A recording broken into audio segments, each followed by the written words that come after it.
இந்த காலைவேளையில் உங்களை வருக வருகன வாழ்த்தி வரவேற்கிறேன். தேவனாய் கர்த்தர் தாமே உங்களை ஆசீர்வதிப்பாராக. சங்கீதம் 46:9 பூமியின் கனைமுனை மட்டும் யுத்தங்களை ஓய பண்ணுகிற கர்த்தர்.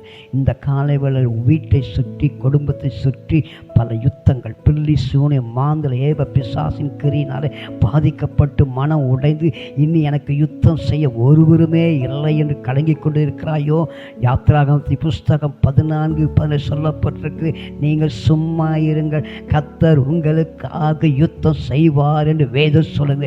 இன்னைக்கு யுத்தத்தின் சேனையான கர்த்தர் உன்னோடு கூட இருக்கிறார். உனக்காக யுத்தம் செய்யும் பொழுது கபிகாவே தூதனை வைத்திருக்கிறார். நீ கலங்கப்படாது. நீ you are waiting the God's persons. உனக்காக வழக்காடி நீதிபதியாக இறங்கி வருவார். ஒருவேளை நீதிமன்றத்தில் உனக்கு யாருமே நினைக்கிறாயா, உனக்காக நீதி செய்கிற தேவன் உன்னோடு கூட இருக்கிறார். கர்த்தருக்கே மகிமை உண்டாவதாக. ஆமென்.